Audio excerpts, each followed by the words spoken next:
Mi hermana, que dijo que nunca podría costear mi propio lugar, cambió las cerraduras en secreto y se mudó a mi departamento recién comprado. Afirmó que necesitaba despejar su mente tras el divorcio, como si yo fuera a estar de acuerdo. Tengo 26 años y por primera vez en mi vida, tenía algo que era mío, no rentado con 3 roomies, ni quedándome a dormir en la casa de mi primo mientras intentaba llegar a fin de mes. Mi departamento, mi nombre en el título de propiedad, mi sangre, sudor y un montón de tutoriales de YouTube a altas horas de la noche invertidos en la pintura blanca y fresca de las paredes. Y ni siquiera intentaba ser lujoso. Solo quería algo limpio, algo mío. Había pasado los últimos 4 meses haciendo turnos dobles, trabajando los fines de semana, saltándome cenas y prácticamente desapareciendo de mi vida social solo para poder cerrar el trato de este lugar de una habitación a unos kilómetros a las afueras de la ciudad. Era pequeño, viejo y necesitaba arreglos. Pero era tranquilo y era mío. ¿Ya mencioné eso? Probablemente sí, porque no olvidas la primera vez que pones la mano en la perilla de tu propia puerta, giras la llave y sabes que no hay nadie del otro lado más que tú. Pero déjenme retroceder un poco. Primero necesitan entender la dinámica familiar. De lo contrario, lo que pasó no tendrá sentido, o tal vez tendrá demasiado sentido. Crecí en una casa donde la persona que gritaba más fuerte se salía con la suya. Mi papá no estaba en la imagen, se fue cuando yo estaba en la secundaria y casi ni miró atrás. Así que solo éramos yo, mi hermana mayor Emilia y nuestra mamá, quien de alguna manera decidió que Emilia era la segunda venida de la Cenicienta. Excepto que, en lugar de hacer quehaceres, Emilia recibía excusas. Siempre. Cada mala calificación, cada berrinche, cada ruptura amorosa. Es muy sensible, susurraba mamá. Está pasando por una etapa. Durante 15 años seguidos. Emilia era 5 años mayor que yo y tenía la confianza de alguien a quien nunca le dijeron que no. De niño solía pensar que era genial. Usaba maquillaje, siempre olía a perfume de vainilla y ponía la música a todo volumen en su coche como si estuviera en una película. Pero una vez que entré a la preparatoria, algo cambió. Empezó a hablarme como si fuera su molesto sirviente. Teo, tráeme un refresco. Teo, lava los platos o le diré a mamá que rayaste su coche. Teo, no seas rarito. Cuando le decía a mi mamá, siempre respondía lo mismo, déjala en paz. Está bajo mucha presión. Nunca descubrí cuál era exactamente esa presión. Dejó la universidad a la mitad de su primer semestre, pasó unos años saltando de un trabajo temporal a otro, y luego se casó con un tipo llamado Ricardo, que usaba lentes de sol en interiores y creía que el sarcasmo era un rasgo de personalidad. Mientras tanto, yo era el que se mantenía callado. Me iba bien en la escuela, entré a una buena universidad pública y tomé clases nocturnas mientras trabajaba a tiempo completo en un almacén de logística. No era glamuroso, pero pagaba bien. Y con el tiempo, pasé de descargar camiones a líder de equipo. Nadie me regaló nada. Luché con uñas y dientes por cada ascenso, cada peso, cada centímetro de progreso. Estaba acostumbrado a escuchar no y convertirlo en un obsérvame. Probablemente por eso Emilia odió cuando compré el departamento. No hice alarde de ello. No hice una fiesta ni lo publiqué en todas mis redes sociales, pero sí lo mencioné durante la cena en casa de mamá un domingo. Ella estaba calentando algo en el microondas mientras Emilia revisaba su celular, y yo dije casualmente: firmo las escrituras de mi casa este viernes. Por fin, Emilia ni siquiera levantó la vista y dijo: no creí que pudieras pagar nada con ese sueldito. No respondí. Solo sonreí. Mamá, hay que reconocerlo, dijo, eso es maravilloso, Mateo. Estoy muy orgullosa de ti. Pero sus ojos se desviaron hacia Emilia, como si le preocupara cómo se lo tomaría. Emilia soltó una mezcla de risa y bufido y dijo: bueno, espero que te gusten los problemas de plomería y los vecinos ruidosos. Ya sabes cómo son esos lugares para principiantes. Esa era su forma de ser. Cualquier cosa buena que le pasara a otra persona era un ataque directo hacia ella. Y cuando las cosas empeoraron con Ricardo, cuando las peleas se volvieron más fuertes y de repente se detuvieron porque Ricardo se había ido, la amargura de Emilia sacó las garras. Se mudó de nuevo con mamá por unas semanas, lo que todos sabíamos que se convertirían en meses.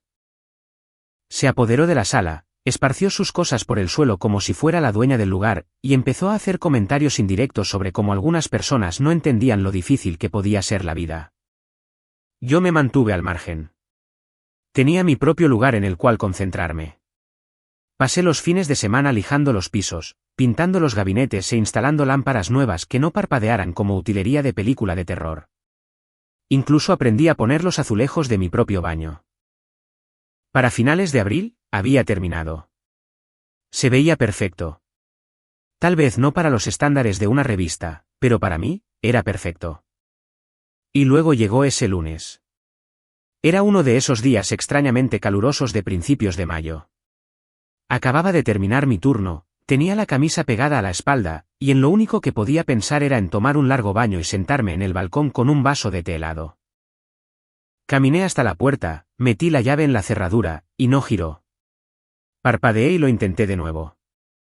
Tal vez la estaba agarrando mal o estaba muy cansado. Revisé la llave. Era mi llave. La giré otra vez. Nada. Mi corazón dio un pequeño vuelco contra mis costillas. Tal vez la cerradura estaba atascada. Tal vez alguien la había alterado.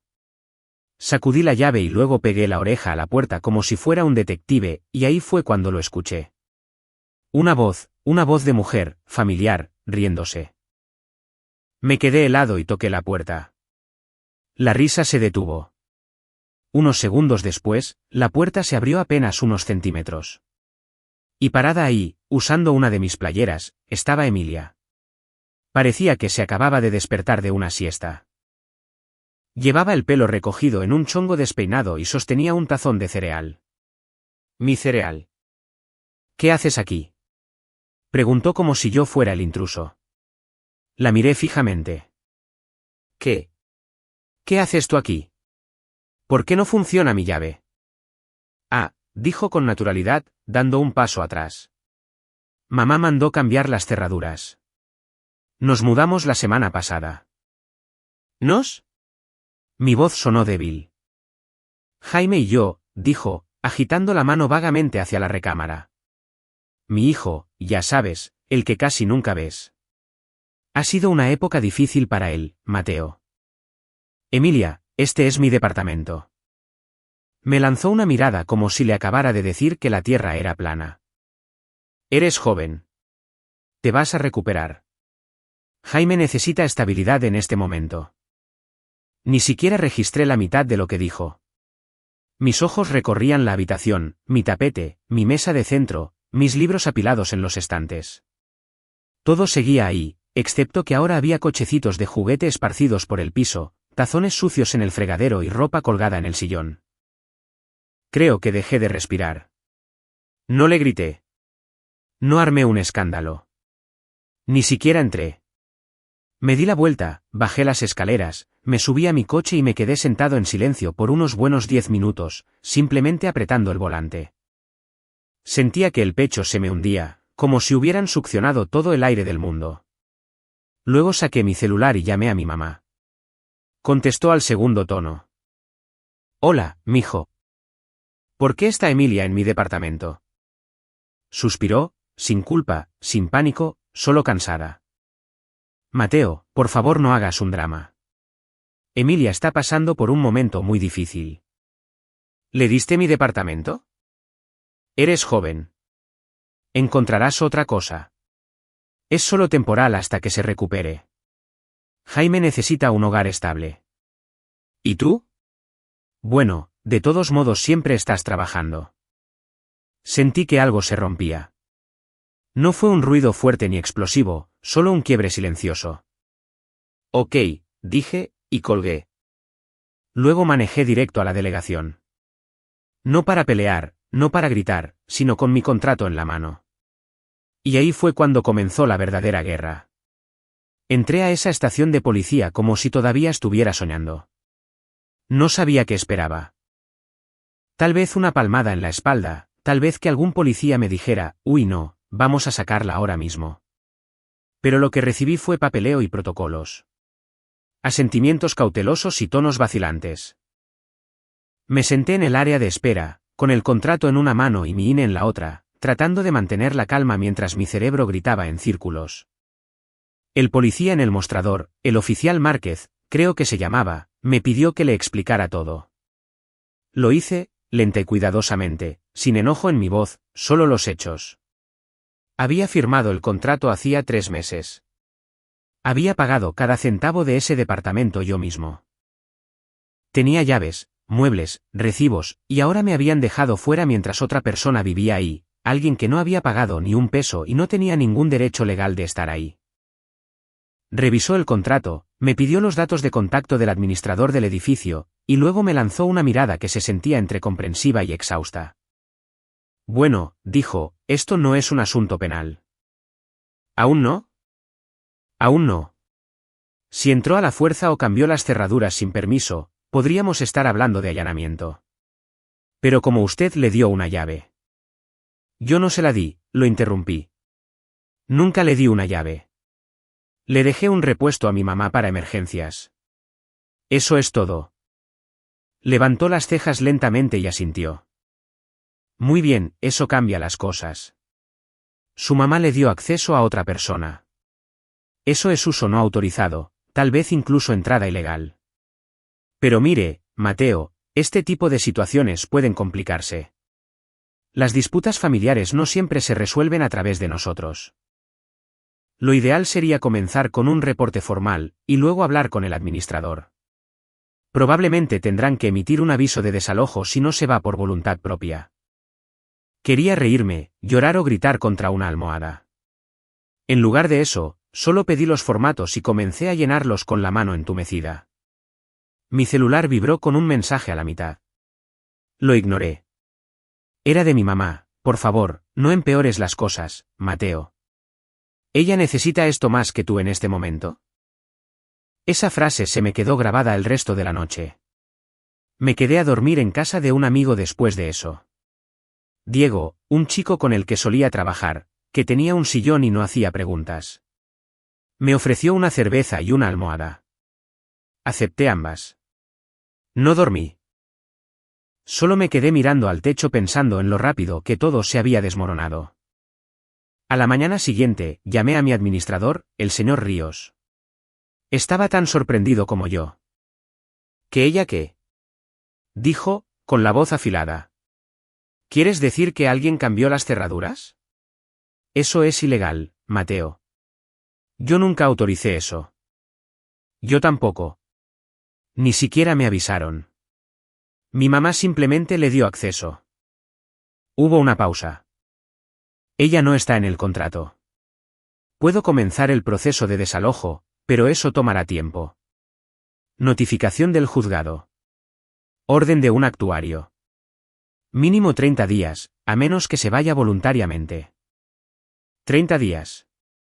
30 días de ella viviendo en mi casa, tocando mis cosas, comiendo mi comida, durmiendo en mi cama. Se me revolvió el estómago. El señor Ríos prometió pasar a verificar todo en persona. Pero hasta entonces, estaba atrapado en el limbo. Mi departamento ya no era mío, no en la práctica. Llamé a mi mamá de nuevo esa tarde. Contestó de forma suave y lenta, como si lo hubiera estado esperando. Hola, cariño. Quiero que me digas exactamente qué pasó. Suspiró. Mateo, sé que estás molesto, pero trata de entender. Emilia llegó llorando con Jaime en brazos. Dijo que Ricardo la había corrido, que no tenía a dónde ir, y no podía soportar ver sufrir a mi nieto. Tú estás bien, mijo. Eres fuerte. Tienes un buen trabajo. ¿Y eso significa que simplemente puedes regalar mi departamento? Ni siquiera estabas ahí la mitad del tiempo. Siempre estás trabajando o durmiendo en casas de amigos. No pensé que fuera gran cosa por unas semanas. Apreté el celular con más fuerza. No pensaste en preguntarme. Es tu hermana, Mateo. La familia ayuda a la familia y ella necesita esto más que tú. Ahí estaba de nuevo. Esa frase, ella necesita esto más que tú. Ni un lo siento. Ni un tienes razón. Solo una tranquila y condescendiente desestimación. Voy a ir mañana, le dije. Sácala de ahí. No estás pensando con claridad. No hagas algo de lo que te vayas a arrepentir. Cero disculpas, cero responsabilidad, solo otra excusa. Colgué antes de decir algo de lo que no pudiera retractarme. Al día siguiente, me estacioné en la entrada con el señor Ríos justo detrás de mí.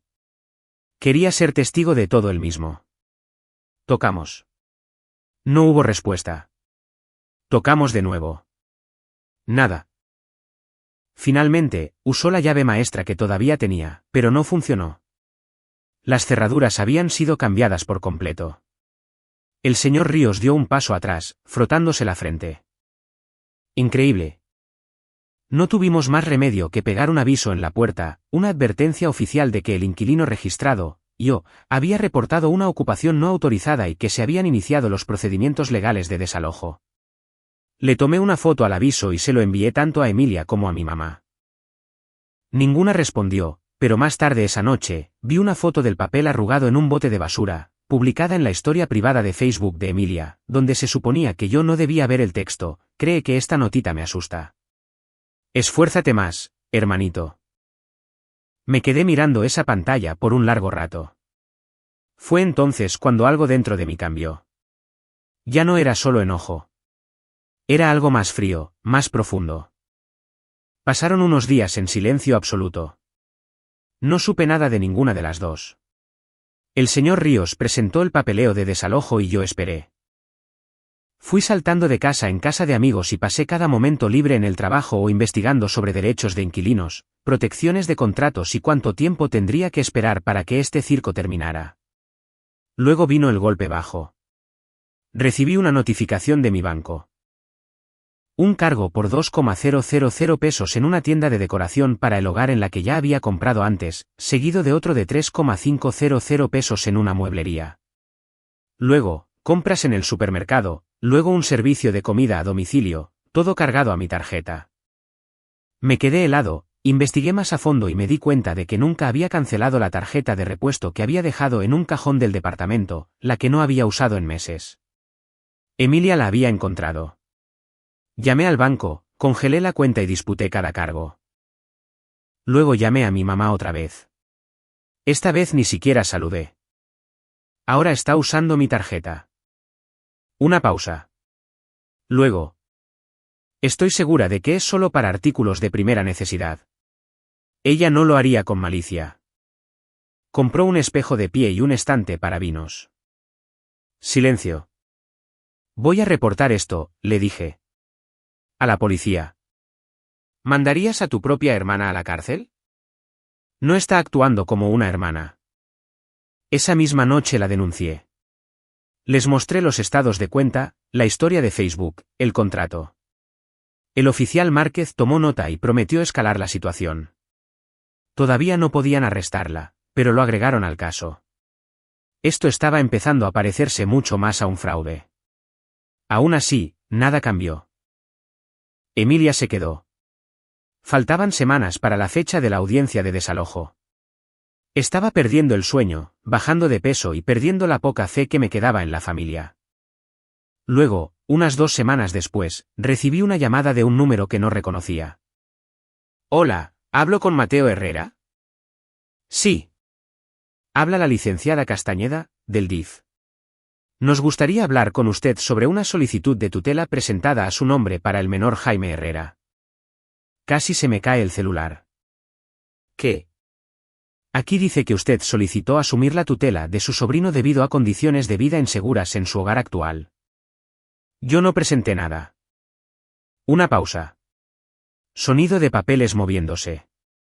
Qué extraño. El documento tiene su nombre, su firma e incluso su INE, aunque se ve un poco rara. Me lo enviaron por correo. Abrí el archivo y vi mi nombre firmado en la parte inferior de una solicitud de tutela, pero la firma era incorrecta. Mi nombre estaba mal escrito en una página. La identificación con foto era un escaneo recortado de una vieja credencial de empleado que había perdido hacía años. Era falsa. Emilia, o alguien que la estaba ayudando, estaba intentando incriminarme.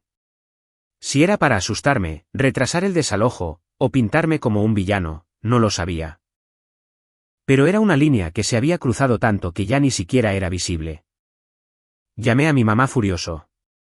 No contestó, así que fui a su casa. Abrió la puerta usando un delantal como si fuera un jueves cualquiera. Mateo, por favor no entres de golpe. Levanté mi celular. Falsificó mi firma en una solicitud de tutela. Intentó hacer que pareciera que quería quitarle a su hijo. Su rostro palideció, pero solo por un segundo. Luego se endureció. Estoy segura de que hay una explicación razonable. No la hay. Y si no me ayudas a arreglar esto, te vas a hundir con ella. Apretó los labios. Abrió la boca para hablar, luego se detuvo. La cerró. Esperé. Y entonces dijo en el tono más frío que jamás le había escuchado. Siempre le tuviste resentimiento. No finjas que no. Tal vez no sea perfecta, pero al menos ella nunca abandonó a su familia. Eso fue lo último que dijo antes de cerrarme la puerta en la cara. Y ese fue el momento en que todo se hizo añicos. La lealtad, la culpa, la idea de que tal vez, solo tal vez, mi mamá todavía me veía como su hijo. No era así. Para ella, yo era desechable, reemplazable, un peldaño para la hija que lo necesitaba más. Y ahí fue cuando supe que no iba a recuperar mi casa simplemente esperando. Tenía que recuperarla a la fuerza. Pero no iba a gritar, ni a romper ventanas, ni a soltar golpes. Iba a hacerlo según las reglas, usando el sistema. Pensaron que yo era un ingenuo. Y para cuando terminara, desearían nunca haber tocado una sola cosa que me perteneciera. Especialmente el contrato, especialmente la tarjeta, especialmente el nombre que intentaron falsificar. Pero antes de que esa venganza pudiera comenzar, antes de que pusiera mi plan en marcha, pasó algo que no esperaba. Algo que volvió a cambiar todo, y no en el buen sentido. Por primera vez en mi vida adulta, dejé de llegar temprano al trabajo. Todavía llegaba a tiempo, no estaba dispuesto a darle a Emilia ni a mi mamá esa satisfacción. Pero dejé de checar mi entrada una hora antes y dejé de ofrecerme como voluntario para turnos dobles. El fuego que siempre había tenido, el esfuerzo, la motivación, el empuje constante para salir adelante, se había apagado como si alguien le hubiera echado agua fría encima, y ya no podía fingir más. Mi jefe lo notó, también mis compañeros, pero nadie dijo nada. Todavía no. Para entonces, ya llevaba 3 semanas seguidas durmiendo en el sillón de Diego. Nunca se quejó. Me daba mi espacio, mantenía las cosas tranquilas y no me hacía preguntas que no estaba listo para responder.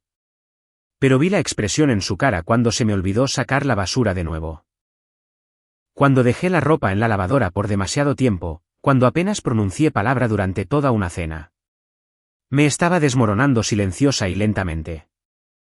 La audiencia de desalojo estaba programada para dentro de 2 semanas, pero cada día pasaba más lento que el anterior. Mientras tanto, Emilia se daba la gran vida en mi departamento. Su Instagram había pasado de vibras de divorciada tranquila a una energía total de influencer. Fotos de su nuevo y acogedor espacio, mi departamento, de Jaime comiendo cereal en la isla de mi cocina, todavía mi cereal, y una publicación que casi me hizo aventar el celular al otro lado del cuarto. A veces la vida te sorprende con un nuevo comienzo. Gracias a todos los que me apoyaron cuando no tenía nada. Yo estaba bloqueado para verlo, por supuesto, pero la gente habla. Las capturas de pantalla se comparten. Mi primo me lo envió con un simple mensaje. No respondí. No podía. El peso de todo me aplastaba. La traición, el silencio, el hecho de que mi propia madre ni siquiera me hubiera llamado para ver si yo estaba bien. Ni una sola vez. Ni después de la falsa solicitud de tutela, ni después de los cargos en mi tarjeta. Ni después de que me cerrara la puerta en la cara. Empecé a tener sueños con llaves. Estaba parado frente a una puerta, a veces de mi departamento, a veces de la casa de mi infancia, y sin importar cuántas llaves intentara, ninguna funcionaba. Las cerraduras se derretían, se torcían o desaparecían por completo. Y me despertaba empapado en sudor, con el corazón a 1000 por hora en un sillón que no era mío. Eso fue tocar fondo. No fue dramático, no fue ruidoso, solo una erosión silenciosa y constante de todo lo que había construido. Y luego, una mañana, algo pequeño cambió. Fue Diego. Estaba sentado en la mesa de la cocina tomando café, deslizando el dedo por una tablet, y me miró. ¿Todavía tienes ese taladro? Parpadeé. ¿Qué? El taladro eléctrico. Me lo prestaste cuando me mudé. Todavía funciona como bestia. Sí. ¿Por qué? Hizo un gesto hacia la tablet. El dueño me dejó rehacer los estantes en el cuarto de lavado. Dijo que podía poner unos a la medida si yo pongo la mano de obra. ¿Le entras? No respondí de inmediato, pero había algo en la forma en que lo dijo, como si fuera normal, como si yo no fuera un fantasma. Seguro, dije. ¿Por qué no? Nos tomó apenas una hora. Una instalación básica, pero se sintió bien hacer algo. Volver a sostener herramientas, medir, cortar y lijar, mis manos recordaban el ritmo, aunque mi corazón todavía estaba tratando de ponerse al corriente. El siguiente fin de semana, nos encargamos del closet de su recámara, luego del protector contra salpicaduras de su cocina. Diego seguía encontrando excusas para meterme en proyectos, y yo no me oponía. No hablaba mucho, pero ahí estaba. Trabajaba y poco a poco, algo empezó a regresar. Diego se dio cuenta. Una noche, comiendo para llevar, me dijo. ¿Alguna vez has pensado en hacer esto a tiempo completo? ¿Qué? Cosas de mantenimiento. Reparaciones, instalaciones. Eres bueno en esto, hermano. Negué con la cabeza. No, esos son solo trabajitos extra. ¿Por qué no? Tienes talento. Eres detallista. No haces las cosas al aventón. La mitad de los gayes de Facebook Marketplace ni siquiera traen un nivel. Podrías cobrar el doble y aún así tener clientes. No dije nada. Pero esa noche, saqué mi laptop y empecé a buscar. Permisos para mantenimiento, registro de pequeñas empresas, plantillas de páginas web. No dormí mucho. Pero por primera vez en semanas, no fue por ansiedad. Fue por esperanza. Durante los días siguientes, combiné el trabajo con la investigación, empecé a hacer listas, herramientas que ya tenía, herramientas que necesitaba, servicios que podía ofrecer, rangos de precios, seguros, temas de impuestos. La logística era mareante, pero no me importó porque, por primera vez en semanas, estaba construyendo algo. Unos días después, Diego me dejó acompañarlo a un trabajo que le estaba haciendo a un compañero, montar una tele y arreglar un gabinete roto. Yo hice la mayor parte del trabajo. Diego observaba, contaba chistes y ofrecía cerveza. Después, el compañero nos dio propina a los dos. «Eres un profesional», me dijo. ¿Haces esto a tiempo completo? No mentí. Aún no. Esa noche, compré un dominio, reparacionesherrera.com. Simple, limpio, profesional. Hice un logo básico, configuré un correo electrónico y empecé a trabajar en una página de una sola sección. Nada lujoso, solo lo suficiente para parecer legítimo. Me registré en un par de apps de oficios, subí mi perfil a una app de servicios y esperé. 2 días después, obtuve mi primer cliente. Una mujer necesitaba reforzar los estantes de su cochera. Llegué temprano, con las herramientas en la mano, e hice el trabajo en 1 hora. Me dio 700 pesos de propina aparte de mi tarifa y me dejó una reseña de 5 estrellas. Me quedé mirando esa reseña como si fuera un trofeo. Aunque no fue por el dinero. Sí, eso ayudaba, pero fue por la validación, era la prueba de que seguía siendo yo mismo incluso después de todo, de que aún podía aportar valor, que aún podía construir. La voz se corrió lentamente. Llegaron un par de trabajos más. Actualicé mi página y mandé imprimir tarjetas de presentación. Herrera Reparaciones se convirtió en más que solo un nombre. Se convirtió en mi salida. Y durante todo eso, me mantuve en silencio. 0 publicaciones, 0 mensajes a mi mamá, 0 comentarios sobre las tonterías de Emilia. No intenté justificarme en el chat del grupo familiar, que se había quedado extrañamente callado desde que pasó todo. Que pensaran que estaba roto. Que pensaran que me estaba lamiendo las heridas en algún sótano. Yo estaba construyendo y planeando, y ya no solo iba a recuperar mi departamento. Iba a recuperar mi vida. Pero el siguiente giro surgió de la nada. Fue un sábado por la tarde cuando recibí un mensaje en el formulario de contacto de Herrera Reparaciones. El nombre registrado era Ricardo. Sí, ese Ricardo. El ex de Emilia. El asunto solo decía, consulta de trabajo. Necesito ayuda con la conversión del garaje. Me quedé mirando el mensaje durante un minuto entero. Luego lo volví a leer. ¿Qué onda? No estoy seguro de si eres el mismo Mateo, pero si lo eres, necesito que me hagas un trabajo. Quiero convertir mi cochera en una oficina. Vi tu página en un grupo de vecinos. Avísame si estás disponible. Por cierto, siento mucho todo esto. Supe lo que pasó. Ni siquiera sabía cómo procesarlo. ¿Por qué me estaba buscando y qué era lo que sabía? No respondí de inmediato. Lo pensé durante todo un día. Luego escribí una respuesta. ¿Qué tal, Ricardo? Sí, soy yo. Vamos a platicar. Programamos la llamada. A los 5 minutos, me di cuenta de que no era el mismo tipo que Emilia había pintado. No estoy aquí para tomar partido, dijo. Pero pensé que debería saber que la versión de las cosas de Emilia no es exactamente la verdad. No me digas. Dudó y luego agregó. Le dijo a su nuevo novio que la corriste de tu propio departamento para castigarla. Dijo que estabas celoso de que fuera madre soltera y que querías demostrar tu superioridad. Solté una carcajada corta y sin gracia. Ni siquiera sabía que tenía novio. Sí, se conocieron el mes pasado. Él no sabe ni la mitad de la historia. Eso se me quedó grabado. Emilia estaba inventando historias, creando toda una nueva narrativa sobre lo que pasó, sobre mí, mientras yo recogía silenciosamente los pedazos rotos. Y ahí supe que no podía simplemente sentarme y esperar la audiencia de desalojo. Necesitaba ventaja. Necesitaba pruebas. Así que empecé a recopilar capturas de pantalla de las publicaciones de Emilia, registros bancarios que mostraban los cargos en mi tarjeta, correos electrónicos con fechas y horas, fotos de los documentos falsos de tutela. Incluso Ricardo se ofreció a escribir una declaración confirmando que Emilia se había jactado de ser una paracaidista en mi casa.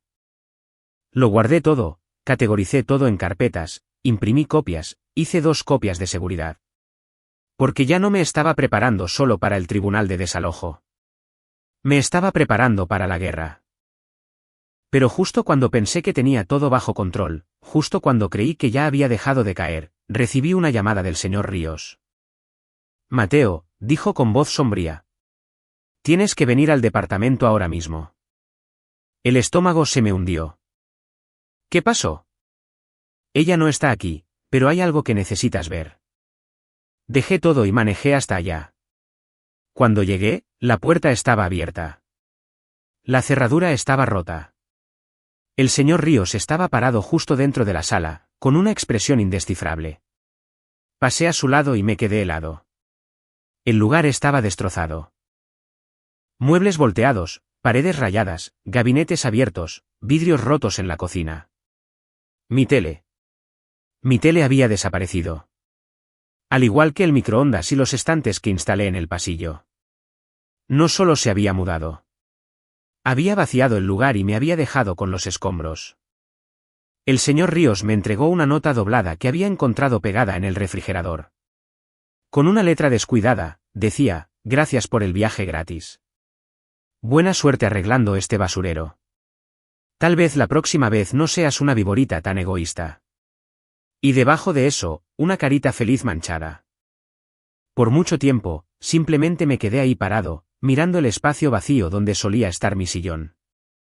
El departamento por el que había sangrado, trabajado y vivido. Se había ido. Pero curiosamente, no me sentí roto. Ya no. Porque lo que Emilia no sabía, lo que ninguno de ellos sabía, era que yo ya había tomado fotos de todo el antes. Que tenía recibos, testigos, una línea de tiempo. Ella creería que había ganado, que había tenido la última palabra. Pero no había visto al nuevo Mateo, el que sabía cómo reconstruir, el que iba a hacer que todos y cada uno de ellos pagaran. Legalmente, cuidadosamente y con una sonrisa. Porque la caída había terminado y el ascenso apenas comenzaba. Es curioso cómo perderlo todo te hace ver las cosas con claridad. Estaba parado en el centro del piso de mi destrozado departamento, lleno de fragmentos de vidrio y tablaroca abollada, como si alguien le hubiera dado con un bate, y me sentí en paz. No entumecido, no roto, solo quieto. Como ese tipo de silencio que escuchas justo antes de que se desate una tormenta. La calma que la precede. El señor Ríos caminaba de un lado a otro junto a la puerta, murmurando sobre seguros y daños. Pero yo lo ignoré. Mis ojos trazaban cada pieza faltante. El microondas robado, el mueble de la tele desmantelado, las lámparas decorativas que instalé yo mismo. Desaparecidas. Los estantes que medí y nivelé a la perfección, arrancados de las paredes, con los tornillos aún incrustados en la pintura. No era vandalismo. Fue intencional. Emilia no solo se había mudado.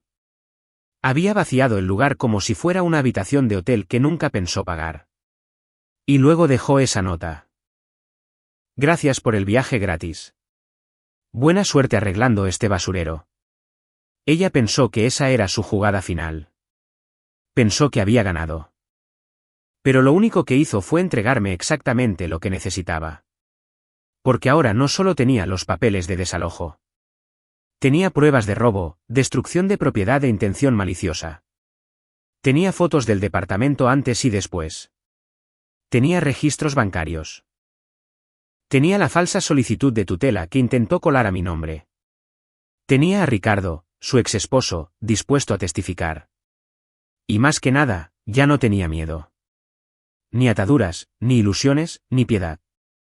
Una vez que el señor Ríos levantó el reporte policial por los daños y se fue para contactar a su compañía de seguros, yo me quedé ahí. Me senté en el suelo, desnudo, frío y manchado con algo pegajoso que no quería identificar, y empecé a hacer listas. El tipo de listas que solo haces cuando ya has superado el punto del corazón roto.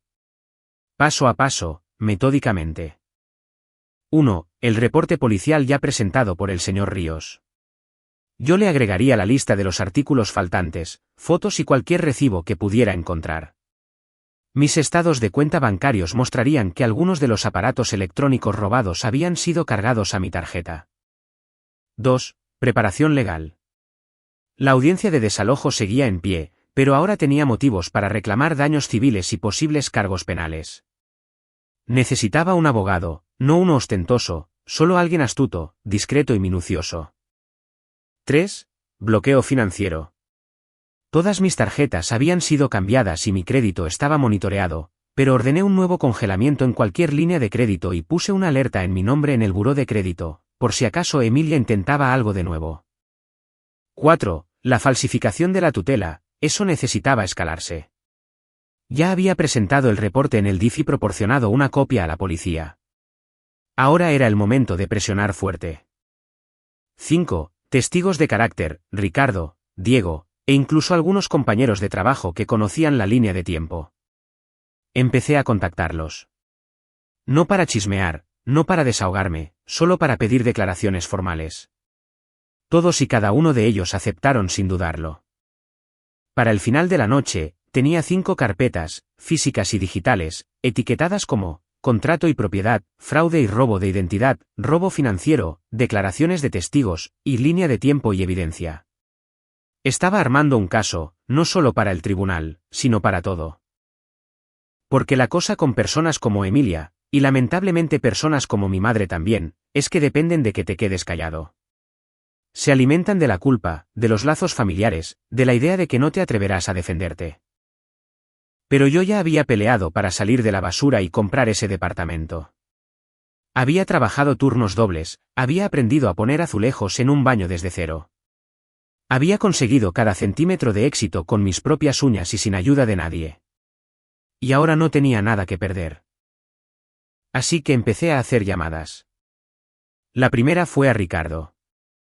Necesito esa declaración, le dije. La que ofreciste darme por escrito. No lo dudó. Cuenta con ella.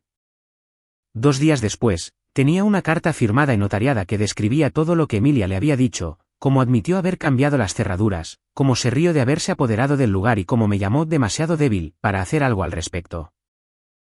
Ricardo incluso ofreció capturas de pantalla de los mensajes que ella le había enviado durante la mudanza, presumiendo de vivir sin pagar renta y de mostrarle a Mateo cómo funcionan las cosas en el mundo real.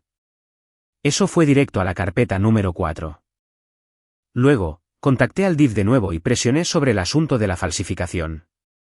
Les dije que tenía pruebas de que el documento presentado no solo estaba falsificado, sino que era parte de un patrón de acoso mucho mayor.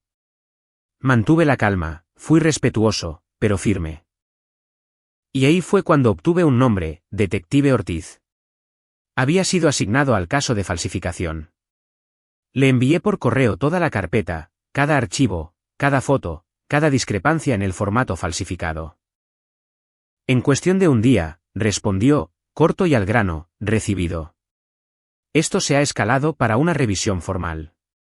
Lo mantendremos informado. Impulso. Podía sentir cómo se iba acumulando. Mientras tanto, el señor Ríos contrató a un contratista para evaluar los daños. Me llevó con él para recorrer el departamento y confirmar que había sido robado o destruido. El contratista silbó por lo bajo.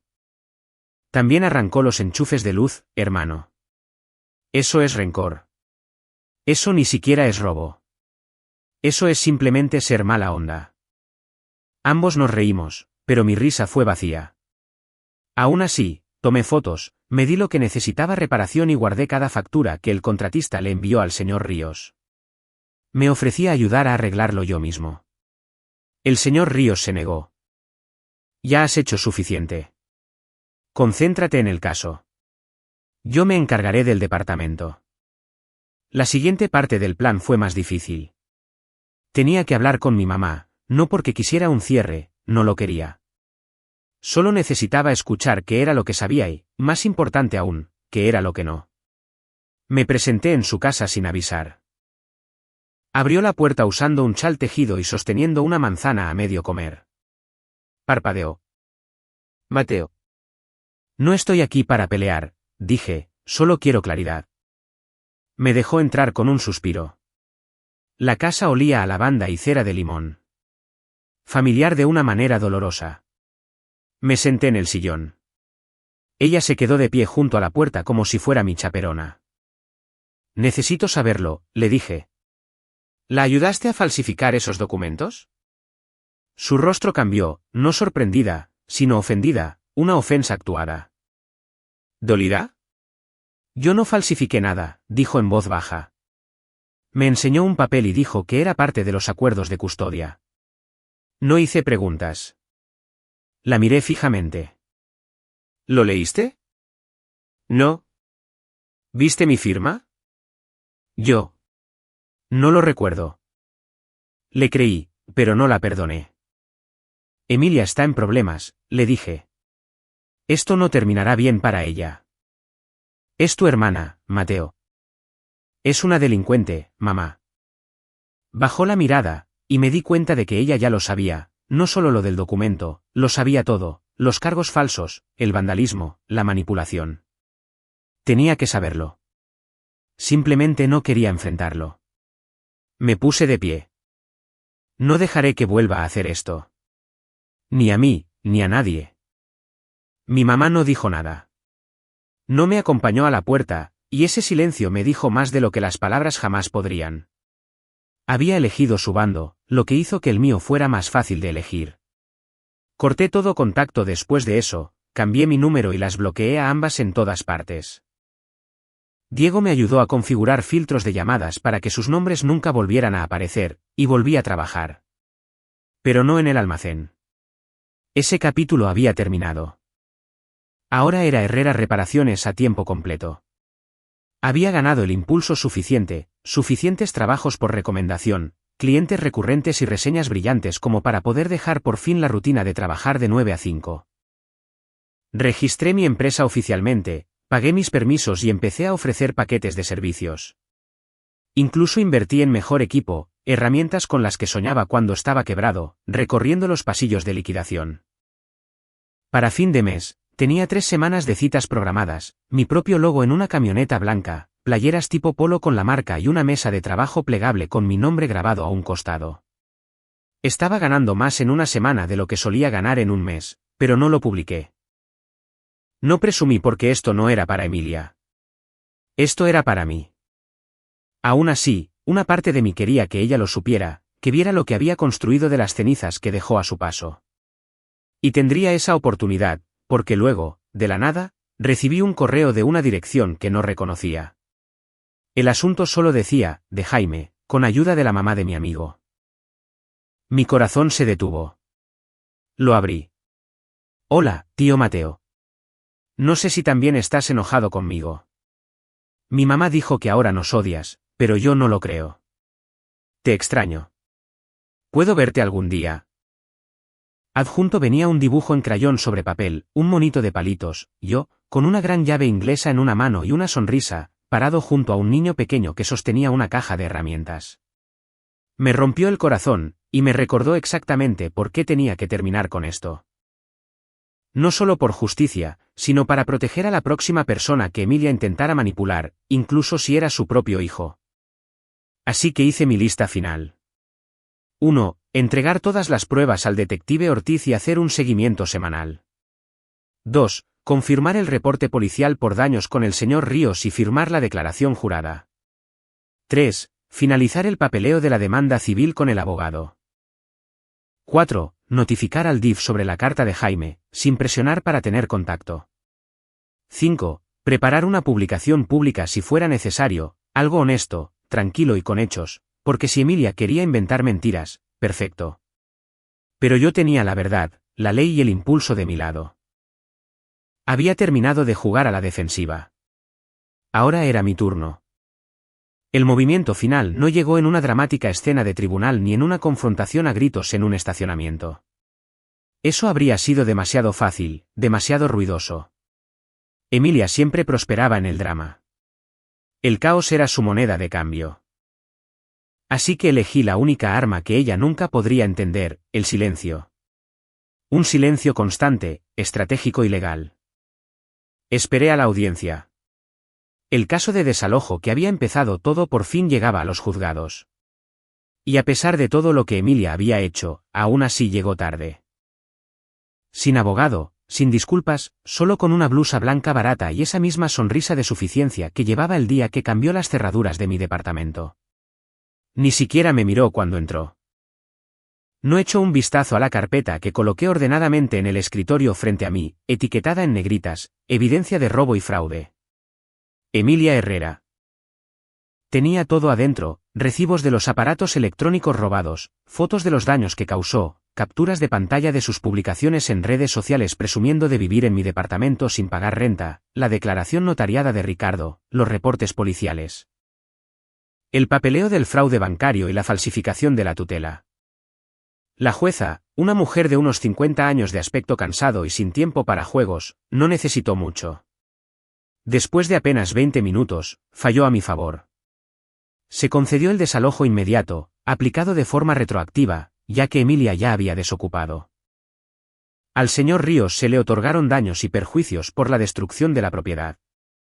A mí se me concedió una indemnización por el robo y el uso no autorizado de la tarjeta de crédito. Emilia no dijo una palabra. No lo necesitaba. Su rostro lo decía todo. Y cuando la jueza le preguntó si tenía algo que agregar antes de concluir, por fin abrió la boca. Él está exagerando las cosas, dijo. Era solo familia ayudando a la familia. La jueza se le quedó viendo. Eso no es lo que dice la evidencia, señorita Herrera. Esto ya no es un asunto familiar. Es un asunto legal. Esa fue la primera fractura. Pero el verdadero golpe llegó una semana después. El detective Ortiz me llamó con una actualización. La falsificación de la solicitud de tutela no era solo un delito menor. Había cruzado la línea hacia territorio penal. Emilia había presentado un documento falsificado ante una agencia del gobierno. Combinado con la declaración del DIF y la credencial falsa del INE que utilizó, fue suficiente para que el Ministerio Público presentara cargos. Fraude, falsificación, robo de identidad. Se fijó una fecha para el juicio. Se le asignó un defensor de oficio, ya que no podía pagar su propio abogado. Y a pesar de todo, todavía intentó darle la vuelta para hacer parecer que yo era el que la había traicionado. No respondí a sus mensajes. No le devolví la llamada cuando dejó un mensaje de voz que decía, esto podría arruinarme. Mateo, piensa en Jaime. ¿Jaime? Había estado pensando en Jaime. No le respondí a él después de ese primer mensaje, no directamente, pero sí contacté al DIF de nuevo, de manera discreta y cuidadosa. Les dije que no estaba intentando buscar la custodia. Solo quería asegurarme de que Jaime estuviera a salvo. Les di todo lo que tenía, sus condiciones de vida, su inestabilidad, sus manipulaciones. Incluso les reenvié los mensajes que ella me había mandado sobre usar a Jaime para hacerme sentir culpable. Me lo agradecieron y dijeron que ellos se encargarían a partir de ahí. Unas semanas después, me enteré por Ricardo de que él había solicitado la custodia total. Al parecer, el DIF se había comunicado para hacer una visita domiciliaria. Fue entonces cuando descubrieron que Emilia había estado dejando a Jaime con amigos durante días, saltando de casa en casa de diferentes novios y todavía intentando resolver su vida. No se presentó a una cita de seguimiento programada. Luego faltó a otra. Eso fue todo. Ricardo obtuvo la custodia temporal. La custodia legal total estaba pendiente de una audiencia, pero Jaime ya estaba viviendo con él. El mundo de Emilia se desmoronaba y no podía detenerlo. Intentó llamarme de nuevo, esta vez sollozando al teléfono, metí la pata. Ok, no quería llegar tan lejos. Estaba desesperada. ¿Podemos arreglar esto? No respondí. Ya había bloqueado su número. Fue Diego quien finalmente dijo lo que yo había estado pensando todo el tiempo. Tú no la destruiste, hermano. Ella lo hizo sola. Lo único que hiciste fue evitar que te lo volviera a hacer a ti. Para entonces, Herrera Reparaciones estaba en auge. Ahora tenía a 3 chicos trabajando conmigo, 2 a medio tiempo y 1 a tiempo completo. Teníamos la agenda llena con 3 meses de anticipación. Tenía mi empresa registrada, mi RFC y un logo en el costado de mi camioneta de trabajo. Incluso me invitaron a dar una plática en un evento local de emprendimiento. La vida no era perfecta. Aún había noches en las que me quedaba mirando al techo preguntándome cómo dejé que llegara tan lejos. Todavía había momentos en los que recordaba un cumpleaños o un día festivo y sentía el espacio vacío donde solía estar la familia. Pero no los extrañaba. Extrañaba la idea de ellos. Y no es lo mismo. La última pieza encajó en su lugar 6 meses después del desalojo. Recibí una carta del juzgado. Emilia se había declarado culpable de cargos menores bajo un acuerdo. Evitaría ir a la cárcel, pero tendría antecedentes penales, una multa cuantiosa, terapia obligatoria, servicio comunitario y libertad condicional. No era todo lo que yo quería, pero era suficiente. Y cuando volví a entrar a ese departamento, recién pintado, con olor a aserrín y aceite de limón en el aire, me paré en medio de la sala, cerré los ojos e inhalé. ¿Estaba tranquilo? Estaba limpio. Era mío otra vez. Sin ruidos, sin mentiras, solo yo. Había empezado desde cero, lo había perdido todo y lo había vuelto a construir. Pero esta vez, más fuerte, más inteligente y con el tipo de paz que nadie podría arrebatarme. Ni Emilia, ni siquiera mi mamá. Porque la verdad es que la venganza no siempre tiene que ser ruidosa. A veces, la venganza más poderosa es simplemente reconstruir en silencio y dejarlos observar. Ella me robó mi casa, así que yo construí una vida que ella jamás podría destruir.